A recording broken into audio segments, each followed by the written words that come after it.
Hello students, आज हम कक्षा 10वीं के नवनीत का जो स्वाध्याय का प्रश्न पत्र है अलजेब्रा का, हम जो है प्रश्न पत्र 4 आज देखेंगे। ये हमारा पेपर सेट 4 है। 2 घंटे का पेपर है, 40 मार्क्स का है। सूचना कोई भी विषय हो, सूचना पढ़ना ज़रूरी है, इसके बारे में पहले ही बताई हूँ। हम लोग अभी देखेंगे क्वेश्चन नंबर 1A क्या है। क्या बोला, निम्नलिखित उप प्रश्नों के विकल्पों में सही विकल्प का वर्णाक्षर लिखो, है ना। हमें यानी कि यहाँ पे जो राइट आंसर है उसका सिर्फ अल्फ़ाबेट लिखना है। कौन सा अल्फ़ाबेट है, अभी यहाँ पे देखो पहला क्वेश्चन है Na 3 है, Pa 1/4 है, Ns ज्ञात करो। तो ये हमारा सूत्र है ना, Pa = Na/Ns। ये सूत्र से हम इसको हल करेंगे। Na का मान रखेंगे, Pa का मान रखेंगे, हमको S का मान मिल जाएगा तिर्या गुणा करके। तो हमें आंसर क्या मिलता है, A। तो हम आंसर कैसे लिखेंगे, 1 का A। हमको सिर्फ अल्फ़ाबेट लिखना है ना, 1A, बस इतना ही लिखना है। फिर उसके बाद नेक्स्ट क्वेश्चन क्या है, प्रथम n प्राकृत संख्याओं का योगफल ज्ञात करो। मतलब क्या ज्ञात करना है, Sn ज्ञात करना है। तो Sn यहाँ पे ध्यान देना, प्रथम n प्राकृत संख्याओं का योगफल, है ना। तो प्राकृत संख्या 1 2 3 डैश डैश डैश n 1 से शुरू होती है, प्राकृत संख्या 1 से शुरू होती है।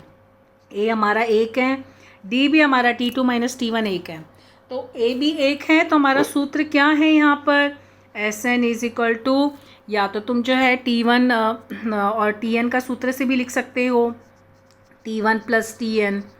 तो क्या हो गया, n/2। T1 हमारा 1 है, Tn 1 है।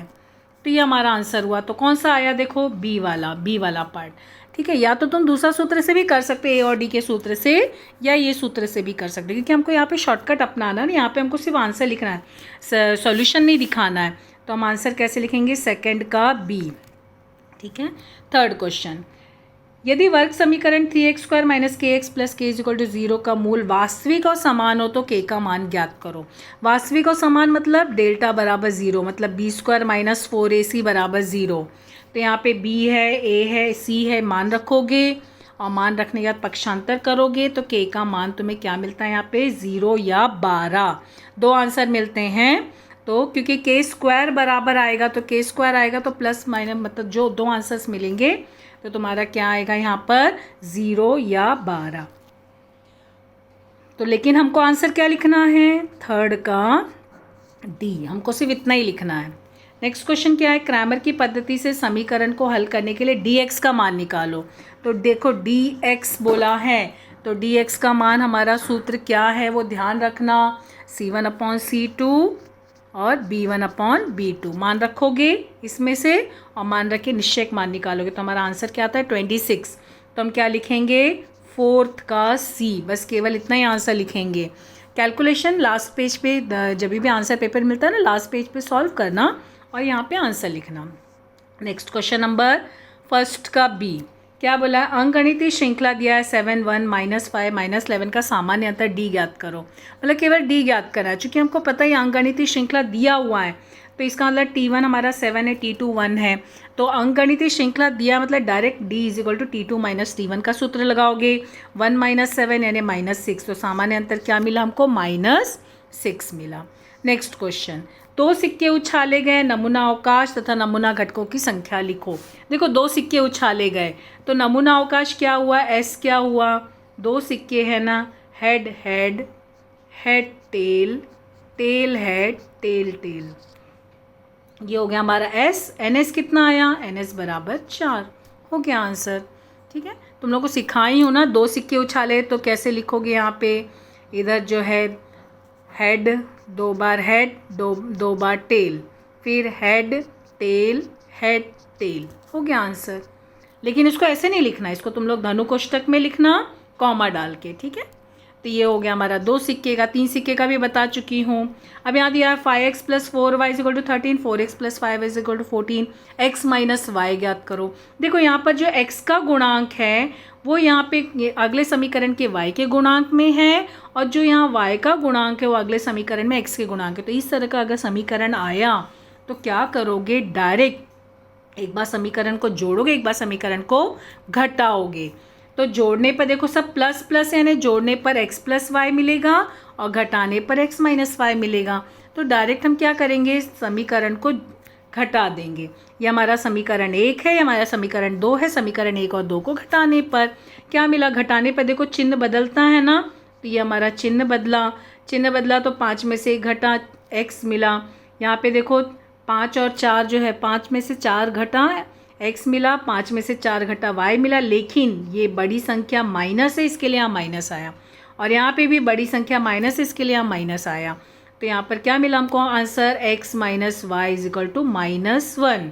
इस तरह का सवाल कभी आता है तो डायरेक्ट ऐसे हल कर सकते हो, इसको ऐसे हल कर सकते हो, ठीक है। नेक्स्ट क्वेश्चन देखते हैं क्या दिया है। वर्ग समीकरण tan x square plus tan x plus 1 is equal to 0 के लिए विवेचक का मान, विवेचक यानी डेल्टा, डेल्टा यानी बी स्क्वायर माइनस 4ac। तो पहले हमें ए बी सी का मान निकालना होगा। तो ये हमारा समीकरण है tan x square plus tan x plus 1 is equal to 0। तो हम क्या करेंगे? समीकरण की तुलना ax square plus bx plus c बराबर 0 से करेंगे। तो a क्या है हमारा 10, जो x वर्ग का गुणांक है वो a होगा, जो x का गुणांक है वो b होगा, और ये हमारा अचरांक c है। अब हमारा विवेचक का मान का सूत्र क्या है? देखो तुम्हें क्वेश्चन में कई तरह से पूछा जाएगा, विवेचक ज्ञात करो, डेल्टा ज्ञात करो, या बी स्क्वायर माइनस 4ac ज्ञात करो। तीनों का एक ही सूत्र है। तो बी स्क्वायर माइनस 4ac 10 का वर्ग, यहाँ पे 4 गुणे 10 गुणे 1। ध्यान देना, ये सब पहले मान रखना, कोष्टक में रखना, बाद में उसको कैलकुलेट करना। डायरेक्ट शॉर्टकट मत अपनाना, हर एक स्टेप लिखना जरूरी है। अलजेब्रा में स्टेप पे मार्क्स होते हैं, मार्क्स काटने का मौका एग्जामिनर को नहीं देना है। तो यहाँ पे बी स्क्वायर हो गया, ये 4a और c। अब देखो इसका वर्ग 100, इसका ये जो है गुणा होके 40, 100 में से 40 माइनस हुआ 60। तो विवेचक का मान कितना मिला? 60। Next question, question number 2a, नया क्वेश्चन, नए पेज से शुरू करोगे। तुम्हारा जो है पहले भी बता चुकी हूँ, नया क्वेश्चन मतलब नए पेज, चाहे कितनी भी जगह बची होने दो, नए पेज से शुरू करना है। कोई भी 2 कृति पूर्ण करना है, 4 मार्क्स का, इसका मतलब एक कृति का सवाल है। 3 कृति दी जाएगी, 2 कृति, लेकिन 4 मार्क्स यानी एक कृति 2 मार्क्स का, मतलब तुमको 4 बॉक्स मिलेंगे। तो यहाँ पर देखो ये कैलकुलेट किया हुआ है। समीकरण 1 और 2 को क्या बोला? घटाने पर, चिन्ह बदलता है ना घटाने पर। तो यहाँ पे हमको देखो 56 माइनस 48 8x है, फिर यहाँ पे 136 माइनस 72 64 है, फिर यहाँ पे y मिला, यहाँ पे 8 मिला। ये हमारा जो है ये समीकरण तुम्हें कैलकुलेट करके दिया हुआ है, सिर्फ तुमको बॉक्स में आंसर लिखने। कृति का सवाल है तो केवल बुक में मतलब बॉक्स में आंसर आना चाहिए। फिर उसके बाद यहाँ कैलकुलेशन करके दिखाने की ज़रूरत नहीं है, बॉक्स में सही आंसर, ये पूरा लिखना है, लेकिन ये सारे स्टेप्स लिखने, ये जितना स्टेप दिए सब लिखना है, और जहाँ बॉक्स है वहाँ पे आंसर लिखना है। अब यहाँ पे क्या बोला? अंकगणितीय श्रृंखला के लिए यहाँ पे देखो TN सूत्र, यहाँ लिखा हुआ सूत्र, मतलब यहाँ पे हमको सूत्र लिखना है। तो TN का सूत्र क्या है? a + n - 1d। फिर यहाँ पे देखो T17 a + 16d है, तो इसी प्रकार T10 क्या हुआ? a + 9d, क्योंकि n - 1 है ना, तो 10 में से 1 हटा 9d।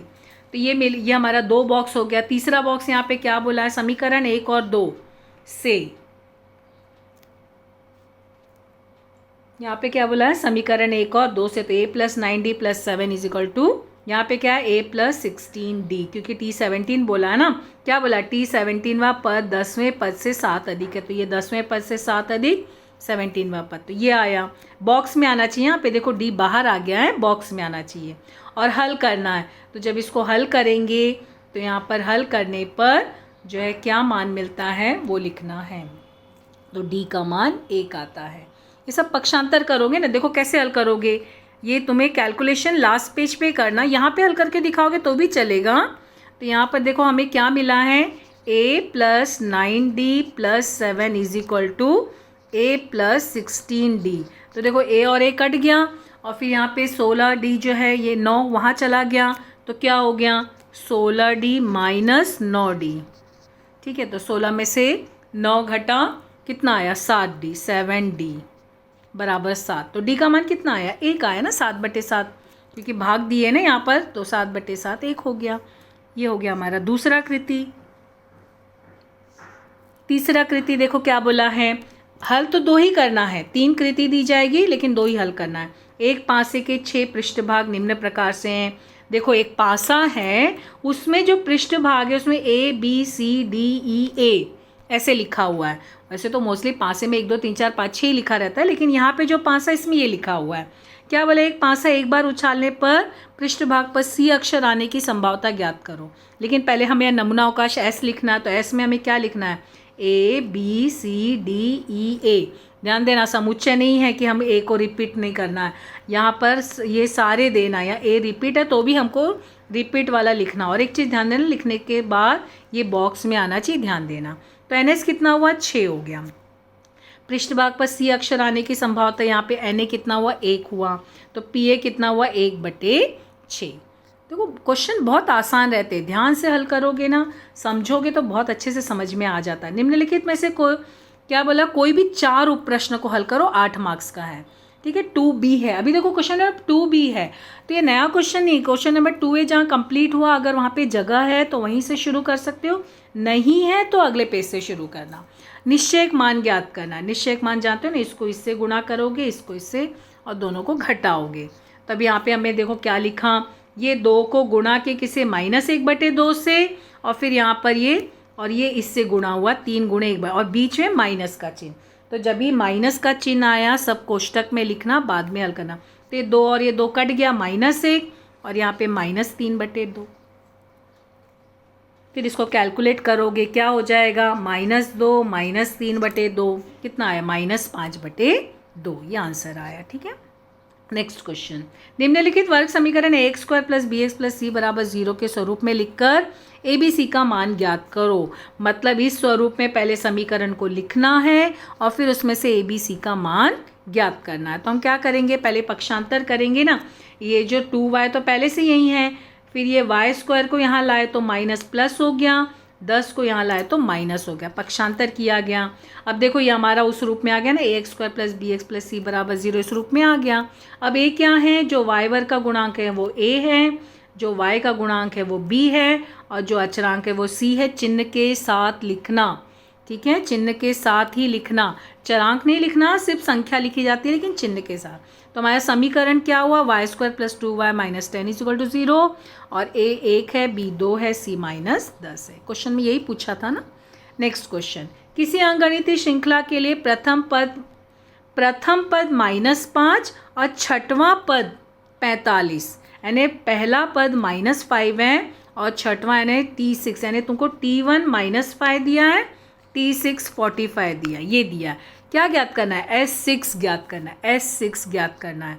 तो देखो हमारे पास क्या क्या हमको दिया हुआ है, T1 हमको दिया -5, T6 45। तो देखो Tn हमारे पास a + n-1d है, तो हमारे पास a दिया हुआ है, तो हमको इससे d मिल गया, क्योंकि T6 हमारे पास 45 है, a -5 है, और यहाँ पर जो ये 6 - 1 5d हो गया। पक्षांतर किए 5 यहाँ, तो प्लस हो गया 50 हो गया, तो 5d = 50 हो गया। तो d कितना मिला, 10, d का मान 10 मिला। a हमारे पास ऑलरेडी है, तो अब हम Sn का सूत्र लगाए, Sn = n/2 2a + n-1d, ये सूत्र है हमारा। अब n क्या है, 6 है, 6/2, a हमको -5 मिला हुआ है, n-1 यानी 6 - 1, और d हमको कितना मिला, 10 मिला है। तब यहाँ पर हमारा क्या हो गया, ये -10, और ये 5 में से 6 में से घटा 5 × 10, यानी कितना हुआ, -10 + 50, तो 50 में से 10 घटा 40, 3 × 40 120। तो ये सवाल हमारा इस तरह से हल हुआ। तुम चाहो तो इसको ये वाले सूत्र से भी हल कर सकते हो, Sn = n/2 T1 + Tn, क्योंकि हमको S6 ज्ञात करना है और हमको T1 भी दिया और T6 भी दिया है, तो हम डायरेक्ट n/2 T1 + Tn ये सूत्र भी लगा के हल कर सकते हैं। ठीक है, क्योंकि हमारे पास T1 कितना बोला है, T1 बोला है -5, और ये कितना, देखो यहाँ पे क्या हुआ, 6/2, T1 -5 है, और T6 कितना हमारे पास, T6 45 है।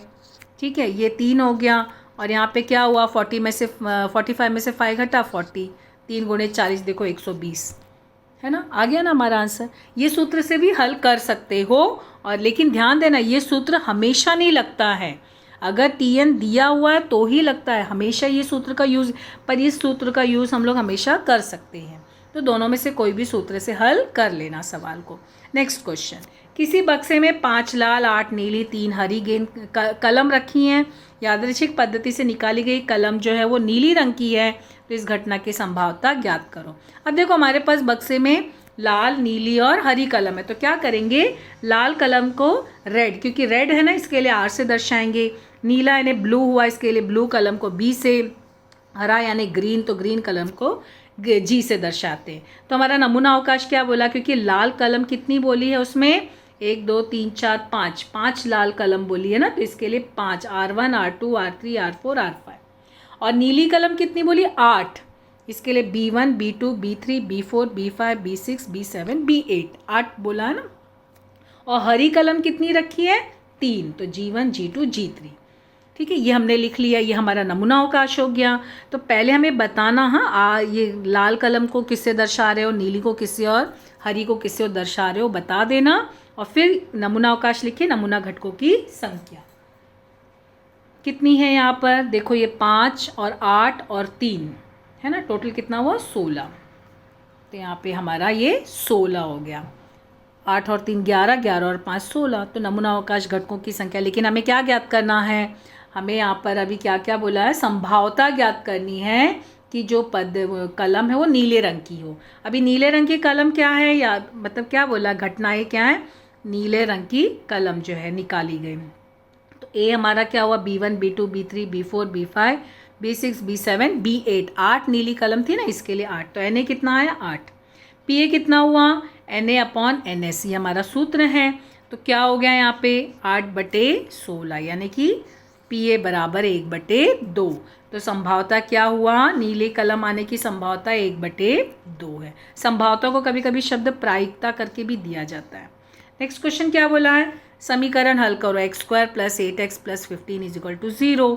तो यहाँ पर देखो हमारा जो है ये कैसे हल किया, इसको तुम चाहो तो देखो विधि का नाम नहीं दिया ना, तो सूत्र विधि से भी हल कर सकते हो, गुणनखंड विधि से भी हल कर सकते हो, देखो किस में तुम्हें आसानी से हल कर पा रहे हो उससे। अब यहाँ पे देखो ये क्या दिया 15, तो 15 का गुणनखंड क्या हो गया 3 और 5, और सब प्लस प्लस है तो प्लस प्लस। और अगर मान लो यहाँ पे माइनस होता है, देखो ये प्लस है तो ये प्लस है, माइनस है तो फिर वहाँ पे जो है उस तरह से ध्यान देना, तब दोनों पे माइनस हो जाएगा, तब ये दोनों भी माइनस हो जाएगा। ठीक है, देखना चिन्ह क्या दिया, प्लस दिया कि माइनस दिया। x कॉमन निकाले x + 5, 3 कॉमन निकाले x + 5, ध्यान देना है दोनों कोष्टक में संख्या सेम आनी चाहिए। फिर उसके बाद दोनों में क्या कॉमन है, x + 5 x + 3 = 0, अलग अलग करो, x + 5 = 0 x + 3 = 0। अब पक्षांतर किए, x = -5 x = -3। यहाँ पे चिन्ह देखना क्या चिन्ह दिया, उस हिसाब से सवाल को हल करना। नेक्स्ट क्वेश्चन नंबर 3 क्या बोला है, अब यहाँ पे देखो नया क्वेश्चन, नए पेज से 3 मार्क्स का एक कृति करना है, 2 कृति दी जाएगी, एक कृति हल करना है। 3 मार्क्स का मतलब कितने बॉक्स मिलेंगे, 6 बॉक्स मिलेंगे। तो यहाँ पर तुम्हें दिया हुआ है सवाल, तुम्हें जो है इसको हल करना है। तो यहाँ पर देखो, यहाँ पर क्या आएगा 3a - b, यहाँ 3b आएगा, यहाँ 9a आएगा, यहाँ 27 आएगा, और यहाँ पे 8a आएगा, यहाँ पे 9 आएगा। 1 2 3 4 5 6 बॉक्स हैं टोटल। नेक्स्ट क्वेश्चन क्या बोला है, 1 और 81 के बीच, ध्यान देना बीच, हाँ इसका मतलब उनके बीच की संख्या 6 से विभाज्य। तो Tn का सूत्र देखो यहाँ पर लिखा है सूत्र, इसका मतलब हमको यहाँ सूत्र लिखना है, a + n - 1d। फिर यहाँ पर हमको मान रखना है, मान रखने पर बोला ना, यानी n-1 और d कितना है 6। तो इसको हल किए, ये समीकरण को जब हल करोगे पक्षांतर वगैरह करके, तो आंसर कितना है 6n। फिर यहाँ पे क्या सूत्र लगा, T1 + Tn। तो यहाँ पे T1 + Tn हमारे पास कितना है 84, और फिर ये इसको सॉल्व किए तो कितना मिला 546। ठीक है, तो यहाँ पे देखो टोटल कितने बॉक्स है, 1 2 3 4 5 6, 3 मार्क्स है ना 6 बॉक्स आएगा, 4 मार्क्स 2 मार्क्स का रहा है ना 4 बॉक्स आएगा। नेक्स्ट क्वेश्चन 3rd B, कोई भी 2 प्रश्न को हल करो। 3rd B में टोटल तुमको कितने 4 सवाल दिए जाएंगे, 4 में से कोई भी 2 हल करना है, 6 मार्क्स है ना, एक क्वेश्चन 3 मार्क्स का। क्या बोला है, 2 अंकों वाली संख्या में से उसके अंकों का स्थान बदलने पर प्राप्त संख्या को जोड़ने पर योगफल 143 आता है। दी गई संख्या के दहाई का स्थानांक इकाई के स्थान के अंक से 3 अधिक हो तो मूल संख्या ज्ञात करो। तब यहाँ पे देखो पहले तो हमको क्या दिया है, 2 अंकों वाली संख्या का माना इकाई का अंक x है, दहाई का अंक y है। देखो ये अंकों का, ये इकाई का अंक होता है, ये दहाई का अंक होता है ना।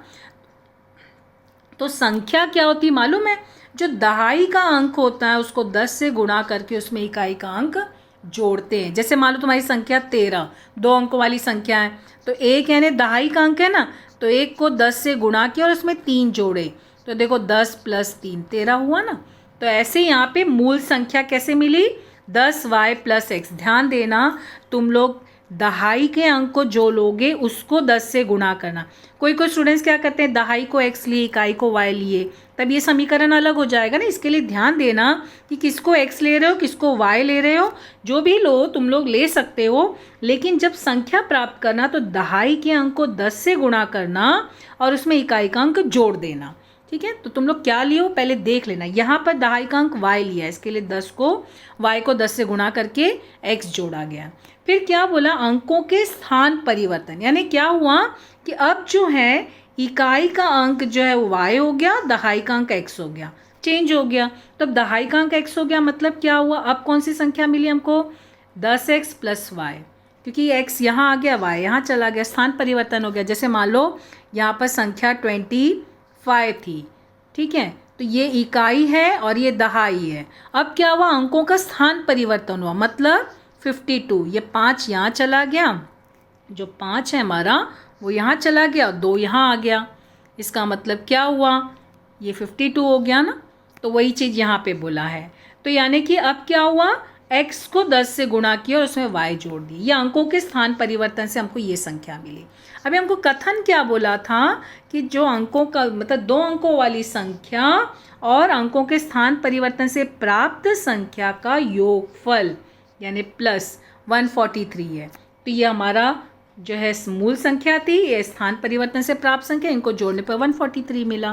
तो अभी क्या हुआ, देखो x और 10x मिलके 11x, y और 10y मिलके 11y, 143, 11 कॉमन निकाले तो x + y = 143। ये 11 को पक्षांतर के तो भाग हो गया, 11 × 1 11, 11 × 3 33, तो x + y = 13। ये हो गया हमारा पहला समीकरण। ठीक है, अभी हमको दूसरा कथन क्या बोला था, प्रश्न में आगे भी कथन दिया था ना। दूसरा कथन हमको क्या दिया गया वहाँ पर कि यदि दहाई के स्थान का अंक इकाई के स्थान के अंक से 3 अधिक हो तो मूल संख्या ज्ञात करो। तो यानी हमारा दहाई का अंक क्या है y, इकाई का अंक क्या है x और उससे 3 अधिक है, तो यानी प्लस हो गया। अगर कम बोला तो घटा देना, लेकिन अधिक बोला इसलिए जोड़ दिया। फिर ये पक्षांतर किए तो x यहाँ लाए तो -x हो गया, और ये y पहले से यहीं तो यहीं रहेगा, समीकरण के रूप में लाए ना, और ये 3 पहले से यहीं था तो यहीं रहेगा। ये हो गया हमारा समीकरण 2। अब हमको 2 समीकरण मिला ना, समीकरण 1 और 2। क्या करेंगे, देखो यहाँ पर x जो है प्लस में, यहाँ x ऑलरेडी माइनस में है, तो इसके लिए क्या किया, समीकरण 1 और 2 को जोड़ने पर, क्योंकि चिन्ह विपरीत है, जोड़ दिया, x कट गया, y और y मिलके 2y हो गया, 13 और 3 मिलके 16 हो गया। पक्षांतर किए, 16 को 2 से भाग दिए 8, यानी y का मान हमको कितना मिला, 8। अब हमारे पास ये जो 2 समीकरण है, किसी भी एक समीकरण में y का मान रखो, आसानी जिसमें भी हो, आसानी इधर होगी पहले समीकरण में। तो क्या करेंगे, y का मान पहले समीकरण में रखे, तो क्या हुआ, x + y = 13, तो यहाँ पर y 8 है, 8 को पक्षांतर किए तो माइनस हो गया, 13 में से 8 घटा 5। तो मूल संख्या क्या है हमारी, 10y + x। तो हमारा y कितना है, y हमको कितना आया वो जोड़ोगे उसमें, और यहाँ पर जो हमको मान प्राप्त करोगे। ठीक है, तो यहाँ पर हमारा मूल संख्या, हमको मूल संख्या ज्ञात करनी है। तो हमारी मूल संख्या यहाँ पर क्या आई है, हमने इकाई का अंक x लिया है, दहाई का अंक y लिया है ना, तो हमारा y जो है वो एक चीज़ ध्यान देना, यहाँ पर मूल संख्या 58 लिखा हुआ है। हमारा जो मूल संख्या यहाँ पर क्या होना चाहिए, तो यहाँ पर देखो हमको 85 मिलेगा, ये एक्चुअली रॉन्ग है ना, ये प्राप्त संख्या है। कैसे आएगा, मूल संख्या हमारी क्या थी, 10y + x, और y हमको कितना मिला, 5, तो 10 × 5 + 10 × 8, y 8 मिला +5, तो यानी 85। तो हमारी मूल संख्या क्या आएगी, 85। ये नहीं आएगा, 58 नहीं आएगा, 85। करेक्शन कर लेना यहाँ पे, 85 मूल संख्या। ये तो प्राप्त संख्या हो गई ना, हमको मूल संख्या ज्ञात करना है। ठीक है, ध्यान से। नेक्स्ट क्वेश्चन,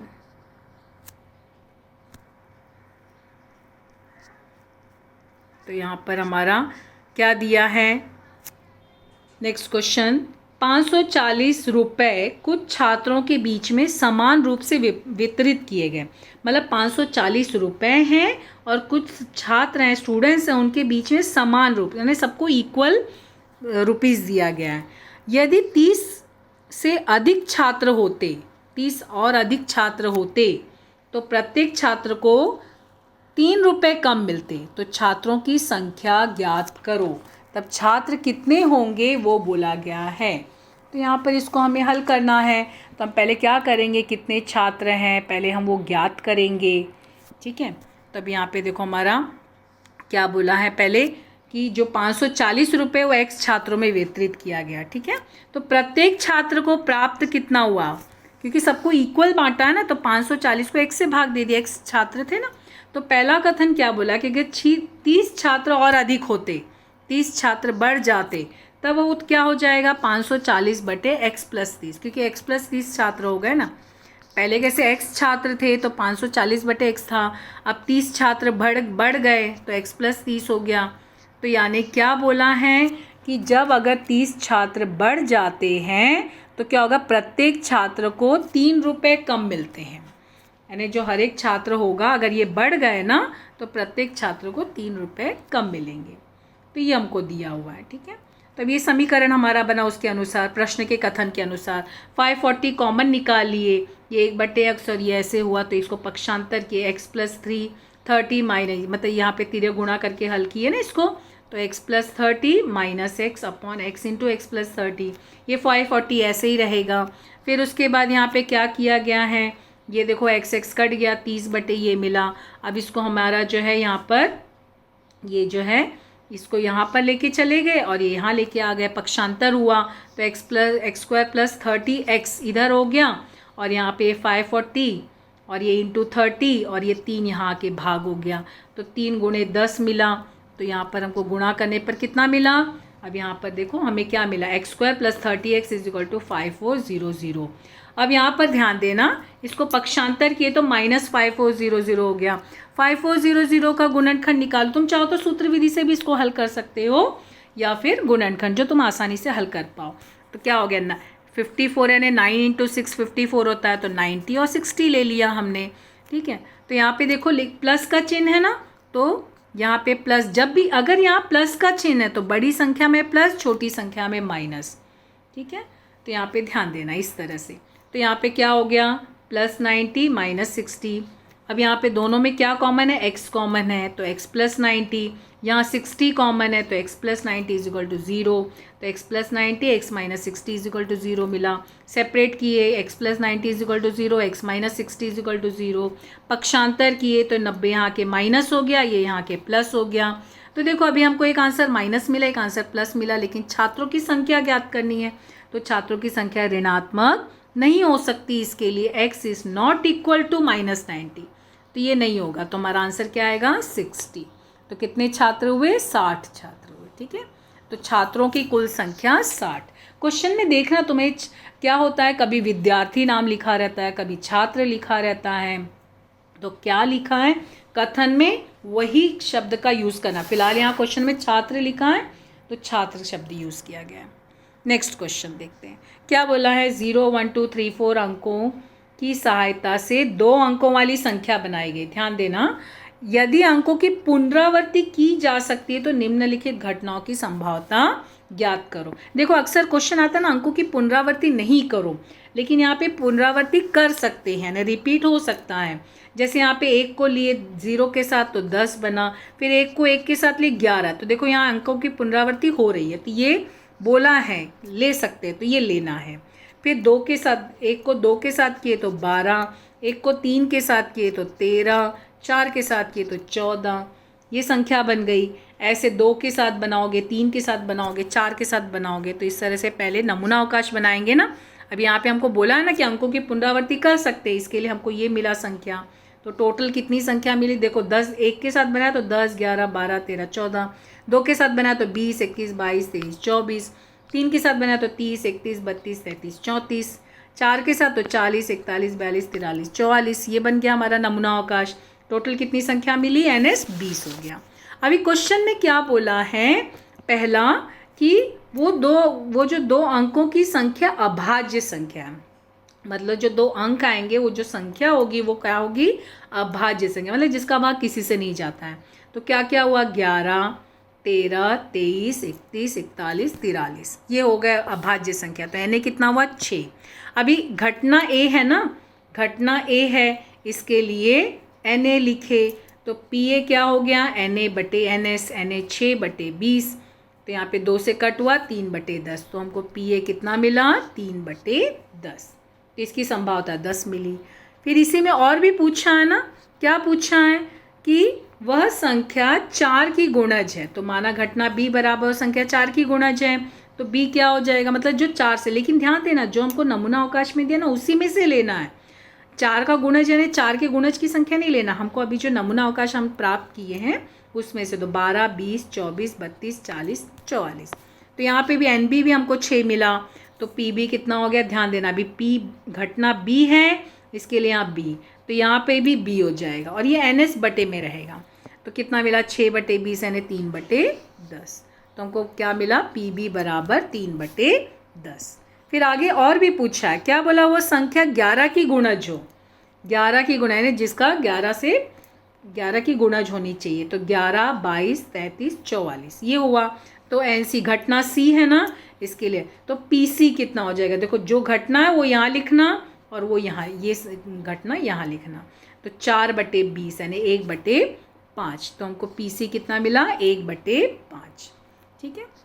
नेक्स्ट क्वेश्चन, दो क्रमिक प्राकृत संख्याओं के वर्गों का योगफल 724 हो तो वे संख्याएं ज्ञात करो। अब देखो क्रमिक समप्राकृत संख्या, कथन पे ध्यान देना, क्रमिक क्रमिक यानी क्रम से, जैसे और समप्राकृत संख्या, ये सब शब्दों का ध्यान देना। जैसे पहली संख्या 2 है तो दूसरी 4 तो 6, ठीक है, लेकिन हमको यहाँ पे ये नहीं दिया कौन सी संख्या है। तो जैसे मान लो पहली संख्या x हुई तो दूसरी संख्या क्या होगी, x+2। क्यों, क्योंकि 2 में 2 जुड़ा तो 4 आया, अगर 1 जोड़ देंगे तो 3 आ जाएगा। इसके लिए हमारी संख्या क्या होगी, x और x+2 ये संख्या होगी। ठीक है, तो अभी हमको यहाँ पे क्या करेंगे, हमारी पहली प्राकृत संख्या x है तो दूसरी संख्या क्या हो गया, x+2 हो जाएगा। अभी हमको कथन में क्या बोला, उनके वर्गों का योगफल, यानी पहली संख्या का वर्ग, दूसरी संख्या का वर्ग और उसका योगफल 724 है।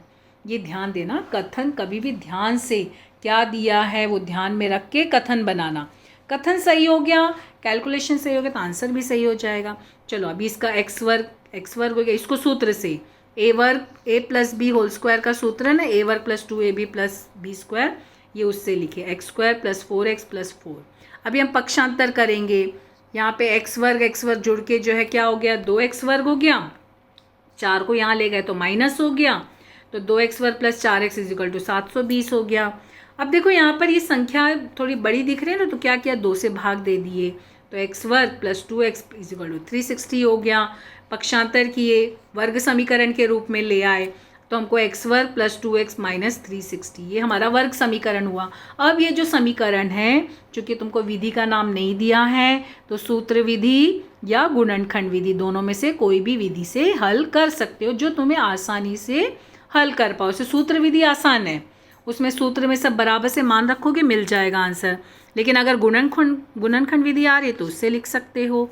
तो यहाँ पे देखो क्या बोला है, 360 है, माइनस है, इसका मतलब एक संख्या प्लस एक माइनस, बीच का पद क्या है, प्लस है, तो प्लस है तो इसका मतलब बड़ी संख्या प्लस, छोटी संख्या माइनस।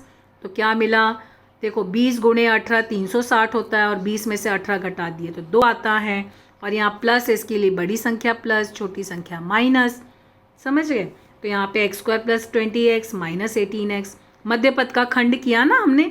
अब क्या कॉमन है, x कॉमन है तो x + 20, 18 कॉमन है, -18 कॉमन है तो x + 20, ये दोनों ब्रैकेट सेम आना चाहिए। अब दोनों में क्या कॉमन है, x + 20 x - 18 = 0, तो x + 20 = 0 या x - 18 = 0। तो पक्षांतर किए तो x बराबर -20 या x बराबर 18। लेकिन समप्राकृत संख्या बोला है तो समप्राकृत संख्या ऋणात्मक नहीं होती है, तो x not equal to -20 not equal to, हाँ तो आंसर क्या होगा, x इज इक्वल टू 18। लेकिन ये हमारा सिर्फ x का मान आया, हमको क्या बोला है, सम प्राकृत संख्या, दो सम प्राकृत संख्या बोला है, मतलब हमको दो सम प्राकृत संख्या ज्ञात करनी है। तो हमारी पहली संख्या क्या थी, x, यानी x 18 हुआ। दूसरी संख्या क्या है, x + 2 यानी 18 और 2 जुड़ के 20। तो वे संख्याएं क्या हुई, 18 और 20। ठीक है, ये x बराबर 18 आने के बाद यहीं आंसर स्टॉप नहीं कर देना, क्वेश्चन देखना क्या बोला है, उस हिसाब से लिखना।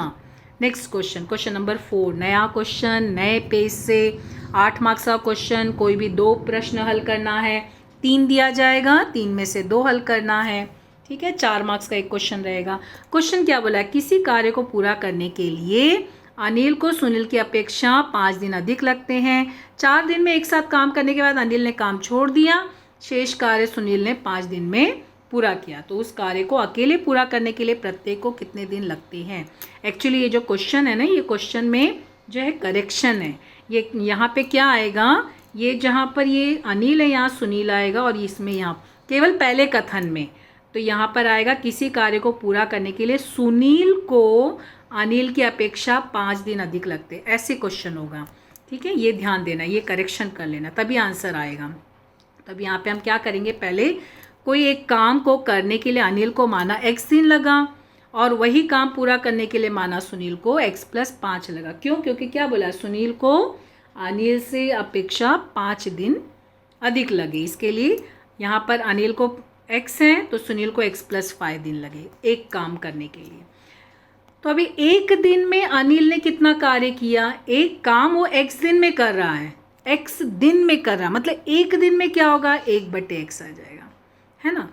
तो यहाँ पर सेम ऐसे सुनील को कितना लगा, एक दिन, मतलब एक दिन में कितना काम करेगा वो 1/x + 5, मतलब एक दिन में वो लोग कितना काम करे, x दिन में ये काम पूरा कर रहा है और ये x + 5 दिन में वो पूरा काम कर रहा है। फिर हमें आगे प्रश्न में क्या बोला है कि पहले 4 दिन दोनों एक साथ काम करते हैं और 5वें दिन अनिल काम छोड़ के चला जा रहा है। तो पहले तो दोनों 4 दिन एक साथ काम कर रहे हैं, इसके लिए 4 गुणे 1, मतलब एक को 1/x और एक को 1/x + 5। ठीक है, ये टाइम लगा। और क्या बोला है, 4 दिन दोनों एक साथ काम किए और उसके बाद क्या बोला, अनिल काम छोड़ के चला गया, यानी और क्या बोला है कि शेष काम सुनील 5 दिन में पूरा कर रहा है। तो बाकी 5 दिन में सुनील ने ये काम पूरा किया, तो 5/x + 5, और ये सब मिलाकर तब जाकर ये काम पूरा हुआ है, वो एक जो काम है वो पूरा हुआ है। तो ये हमारा समीकरण बना प्रश्न के अनुसार। पहले 4 दिन दोनों ने एक साथ मिलकर काम किया, फिर बाकी बाद में जो काम है वो 5 दिन में जो है इसने पूरा किया सुनील ने। ठीक है, तो ये बराबर 1 हो गया, ये काम हो गया। अभी हम क्या किए, यहाँ पे 4 से गुणा किए, फिर 4/x 4 ये सब लिए। अब देखो यहाँ पर x + 5 दोनों सेम है, तो 9/x + 5 आ गया। ठीक है, अब यहाँ पर हम लोग इसको आगे हल करेंगे। तो यहाँ पर हमने तिर्य गुणा किया ना, तो 4x + 20 + 9x/x × x + 5, ये 1 हो गया, क्योंकि काम है ना, एक काम है ना। तो यहाँ पर फिर यहाँ पर जो है इसको आगे ये कोष्टक खोला गया, तो x² + 5x हो गया। फिर एक इसको यहाँ पे पक्षांतर किया गया, तो 4x + 20 + 9x = x² + 5x। अब क्या करेंगे, सब यहाँ पक्षांतर हो जाएगा, सब यहाँ ले लो। तो जब इसको यहाँ ले लिए, मतलब यहाँ पर एक्चुअली क्या करोगे, इसको लेने से माइनस हो जाता है ना, इसके लिए क्या करेंगे, ये सब जो है पक्षांतर कर लिए। ठीक है, या फिर अगर तुम लोग इसको ले भी लेते हो ना, तो बाद में माइनस कॉमन निकाल लेना। तो क्या हो गया, x² + 5x, फिर ये 13 - 13x और ये 20 - 20 बराबर 0। अब देखो +5x - 13x यानी -8x हो गया, है ना, और -20। अब ये हमारा वर्ग समीकरण आ गया। अब चाहो तो इसको सूत्र विधि से हल करो, चाहो तो इसको गुणनखंड विधि से हल करो। 20 है ना, तो 10 × 2 20 होता है, और 10 × 2 20 जो है तुम लोगों को मिल जाएगा आंसर, है ना। गुणनखंड विधि, सूत्र विधि से भी कर सकते हो। 10 में से 2 घटा 8 हुआ, और 10 × 2 -20। तो अब यहाँ पे लेकिन हमको क्या बोला, -8 बोला है ना, इसके लिए -10 यहाँ लिए, ये माइनस हो गए प्लस। क्यों, क्योंकि देखो बड़ी संख्या यहाँ माइनस है, तो बड़ी संख्या में माइनस लगाना। फिर यहाँ पे क्या हो गया, x कॉमन निकाले, x - 10, 2 कॉमन निकाले, x - 10, फिर x - 10 दोनों में कॉमन, x + 2 = 0, फिर अलग अलग किए, x - 10 = 0, x + 2 = 0, तो x बराबर 10 x बराबर -2, ये मिला हमको। लेकिन दिन जो x है वो क्या है, दिन है ना, दिन ऋणात्मक नहीं होते हैं, इसके लिए x नॉट इक्वल टू -2, तो यहाँ पे क्या आया, x बराबर 10। अभी x क्या है, x जो है वो क्या है, किसका काम है, अनिल।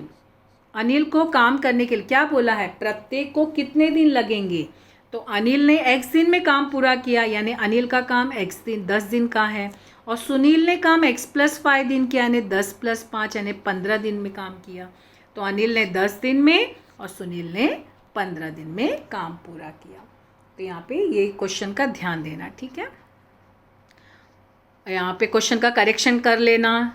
नेक्स्ट क्वेश्चन नंबर 2, 12 किश्तों में 7680 की राशि का भुगतान किया जाता है, मतलब 7680 रुपये उसको 12 किश्तों में भरा जा रहा है। प्रत्येक किश्त में पहले की तुलना में 20 रुपये कम हो रहा है, यानी हर बार 20-20 रुपये कम दिए जा रहे हैं। तो पहला और अंतिम पद ज्ञात करो। टोटल लास्ट में ये पूरा भुगतान किया गया 12 किश्तों में। तो हमारे पास n 12 है और d हमको दिया है -20। देखो भुगतान की जाने वाली राशि कुल ये है d -20, क्यों, प्रत्येक किश्त 20 रुपये कम बोल रहा है ना, इसके लिए -20। चूँकि d अचर है, हर बार 20 रुपये कम, यानी अचर यानी कि अंगणितीय श्रृंखला में, मतलब उससे निश्चित हो गया। यानी किश्त कितना है, 12, यानी कि S12 हमको दिया है 7680, ये हमको दिया हुआ है। D हमको दिया हुआ है, N दिया हुआ है, हमको पहली किश्त और अंतिम किश्त यानी T1 और Tn ज्ञात करना है। तो अभी पहले तो हम यहाँ पर ये SN का सूत्र लगाए, SN के सूत्र से हमको A मिल जाएगा ना, क्योंकि S 12 लिए 12/2, यहाँ पे 2A है, ये 2A है क्योंकि A का मान नहीं है ना हमारे पास, 12 में से 1 घटा और गुणे 20, तो 11 गुणे -20 कितना हुआ, -220। यहाँ पे 2A है और ये 6 को जो है यहाँ पे 2 गुणे 6 है ना, फिर ये 6 को यहाँ पक्षांतर किए तो भाग में आ गया, तो 1280 ये मिला हमको। अब यहाँ पे आगे हल करेंगे तो क्या हो गया, 2A - 220 = 1280। फिर ये 220 को यहाँ ले गए तो प्लस हो गया, तो A कितना मिला, 1500/2 यानी 750, यानी पहली किस्त हमको कितनी मिली, 750, यानी उन्हें फर्स्ट पेमेंट 750 रुपये किया, ठीक है। अभी हमको अंतिम किस्त भी ज्ञात करनी है, तो Tn ज्ञात करना है। Tn का सूत्र क्या है, A + n - 1D। A हमको मिल गया अभी 750 और ये n - 1 और यहाँ पे -20, क्योंकि हमको उसने टोटल जो है 12 किश्तों में भरा ना, तो T12 कितना हो गया, यहाँ पर इसको हल किए 530 रुपये। तो अंतिम किश्त जो है वो 530 रुपये है, ठीक है। क्योंकि देखो 20-20 रुपये कम भरते जा रहे थे, इसके लिए पहली किस्त ज़्यादा थी, दूसरी किस्त लास्ट की कम हो गई है, कम होती गई ना, इसके लिए। नेक्स्ट क्वेश्चन क्या बोला, एक रेलगाड़ी एक सामान्य गति से कुछ दूरी तय करती है। यदि उस रेलगाड़ी की गति 15 किलोमीटर प्रति घंटा से बढ़ा दी जाती है तो अपेक्षित समय से वो 1.6 घंटा कम समय लेती है। मतलब उसकी एक्चुअली जो गति है वो कुछ सामान्य गति से कुछ दूरी पहले तय करती है, फिर वो क्या करती है, वो रेलगाड़ी 15 किलोमीटर प्रति घंटा से स्पीड बढ़ा देती है। तो अगर उसने स्पीड बढ़ा दिया तो क्या बोला है, 1.6 घंटा कम समय लेती है, ठीक है।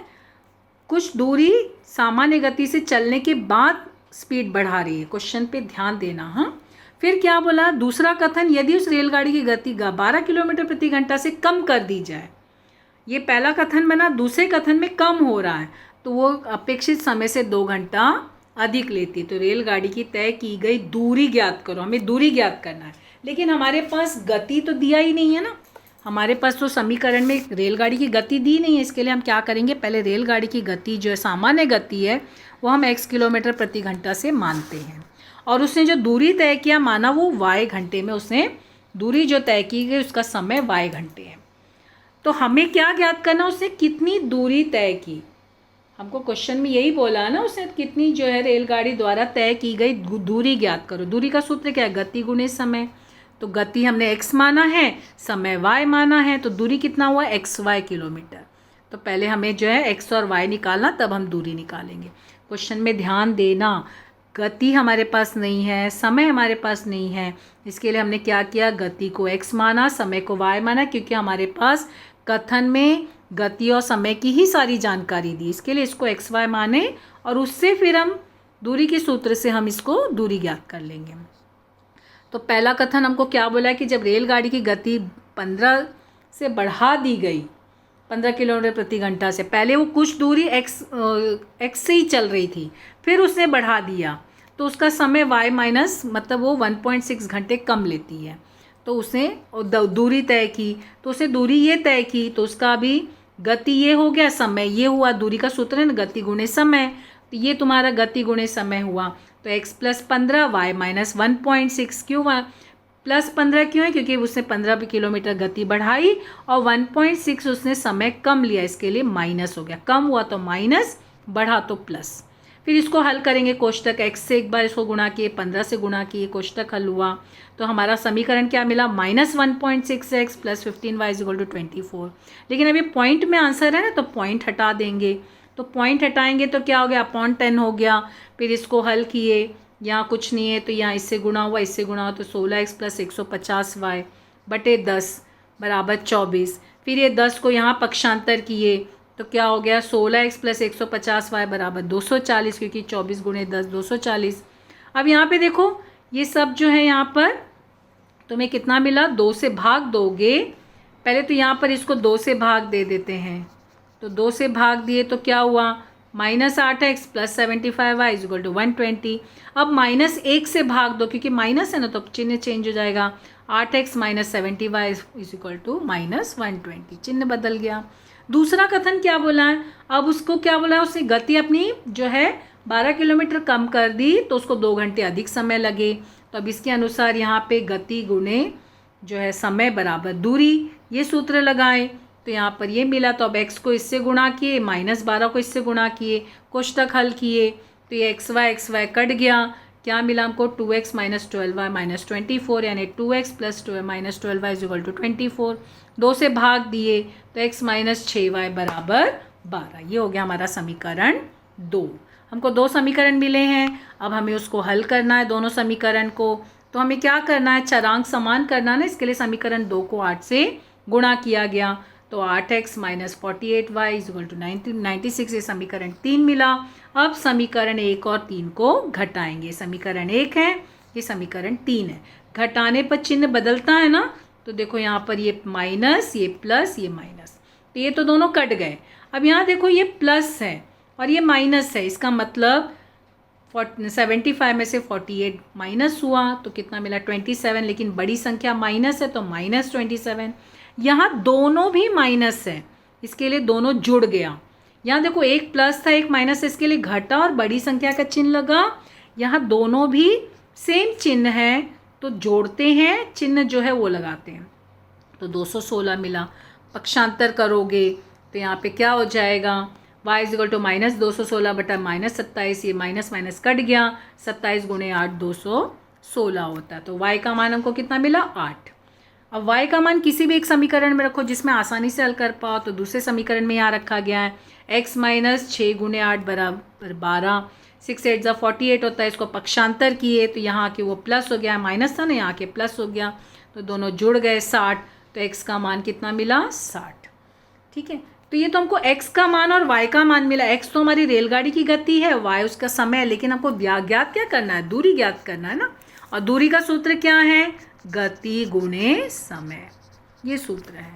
तो अभी आगे हल करेंगे तो क्या हो गया? रेलगाड़ी द्वारा तय की गई दूरी xy किलोमीटर, यानी 60 × 8 480 किलोमीटर। तो रेलगाड़ी द्वारा तय की गई दूरी 480 किलोमीटर है।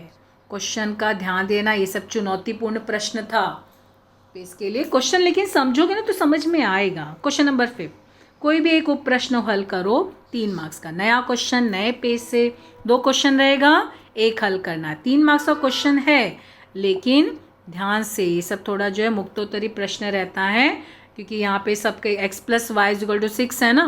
तो यहाँ पर क्या बोला है? का आलेख खींचो। देखो यहाँ पर हमको क्या बोला है? ये x plus y equal to 6 एक समीकरण दिया, इसका आलेख खींचना है। एक ही समीकरण है।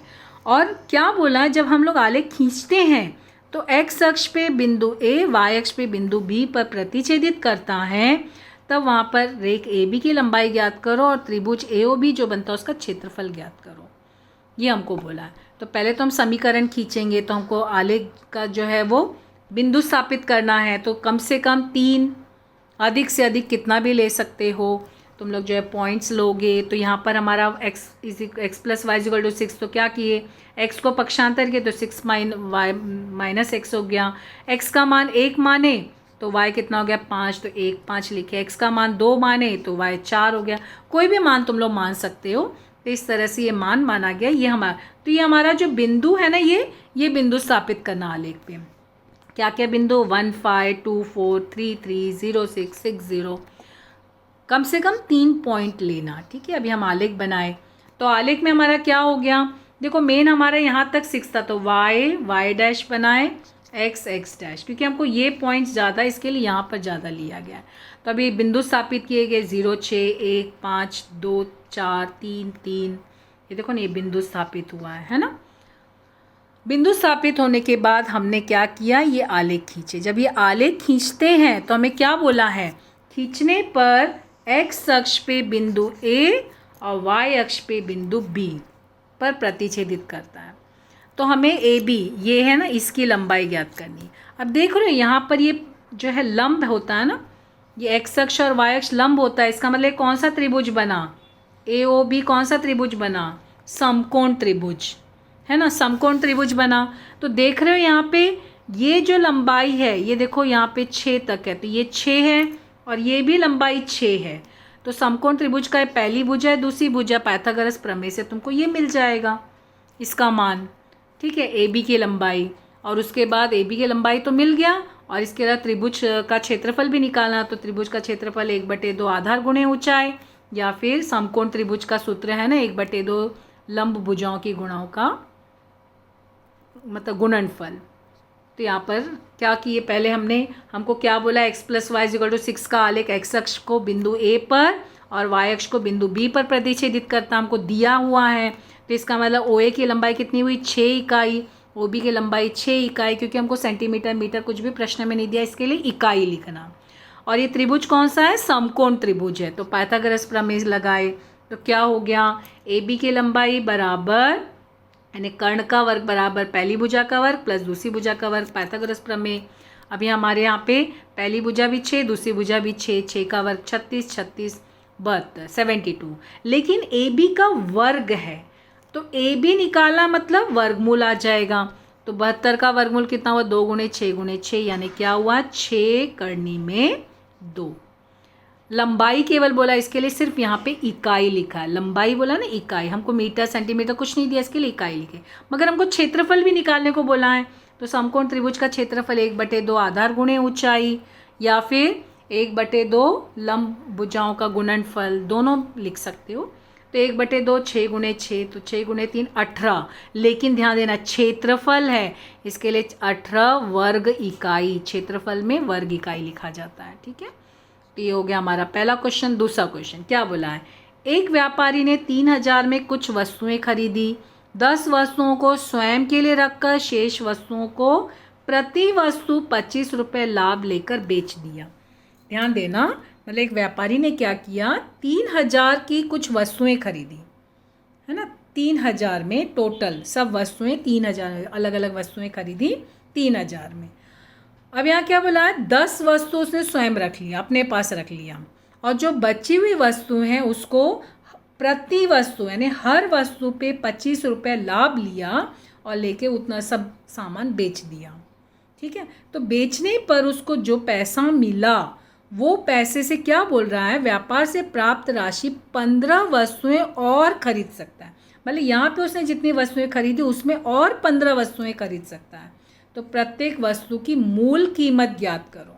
जो वस्तु उसकी मूल कीमत क्या होगी, क्योंकि उसने टोटल जो है 3000 में सब खरीदा ना, तो वस्तु की मूल कीमत क्या होगी वो ज्ञात करना है। तो क्या करेंगे, हमें पहले क्या लेंगे, माना व्यापारी ने कुल x वस्तुएं खरीदी 3000 रुपये में, 3000 रुपये में वस्तु खरीदी ना, तो एक वस्तु की कीमत कितनी होगी, 3000 बटे x। हमको यही ज्ञात करना ना, एक वस्तु की कीमत, तो एक वस्तु की कीमत 3000 बटे x। तो अभी हमको पहले x का मान निकालेंगे तभी तो हमको मिलेगा।